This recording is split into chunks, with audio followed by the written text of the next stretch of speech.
So as a Christian sex educator, I get to get a lot of questions on topics or subjects that are quite confusing, especially those that don't have a black and white answer in the Bible. Thou shalt not, or you shall not, or this particular thing is a sin against God.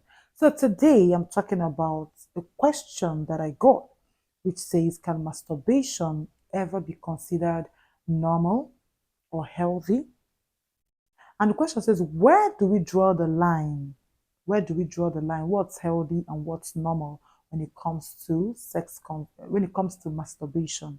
Now, this is a very sensitive and debated topic, even among Christians. In fact, some pastors, some Christians, and some Christian writers usually talk about the healthy line or what is normal and how do you identify if it's still normal or if it has gone above normal. But now we are going to talk about masturbation from a biblical and body safety perspective. Look, masturbation is not God's design for stewarding sexuality. While it may be common, that does not mean it is beneficial. Remember that in 1 Corinthians chapter 6, verse 12, Paul the apostle said, all things are acceptable, but they are not expedient, right? They are not beneficial. Now, listen to this. Masturbation often leads to self-focus. Therefore, detaching sexuality from its God-intended purpose of intimacy within marriage, right? So, God, who created sex, created it for Adam. In fact, he didn't talk about joining or sex until Eve came on the scene. So, masturbation is a derailment from the God ordained process of sexual intimacy, which is meant for a man and a woman. In fact, from that scripture alone, it's established that masturbation is a no-no as a Christian. Number two, it can become habit forming and isolating, especially when paired with pornography. A lot of people who masturbate are also deeply invested in pornography. So it can actually become a habit and addiction that cannot be broken easily.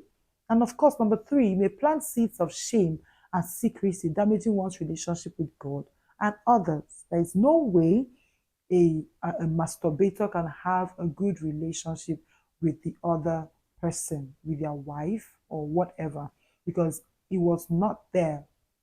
It's not the original design of God. The line is drawn when anything, thoughts, images, or behaviors dominate our self-control or leads us into sin. God's standard isn't just external action, but the heart behind it. So instead of arguing whether it's normal, we should ask, is this helping me walk in purity, self-control, and wholeness? And the answer when it comes to masturbation is no. You also ask, is this honoring God with my body and mind? And of course, the answer is still a big, big no. So we must teach our young people to pursue freedom over indulgence and holiness over habits. God isn't trying to steal pleasure. He's offering something better, true intimacy, peace, and purpose. And that's why he created sex, okay? Once it's not giving you peace, then you're out of God's will. And a lot of people, from my knowledge and experience, who are indulging in masturbation are not at peace with themselves. And that's the reason why they keep seeking for solutions. And of course, there is hope. There is hope. There is hope. A lot of people have come out of the addiction. A lot of people are still in the process of coming out of the addiction.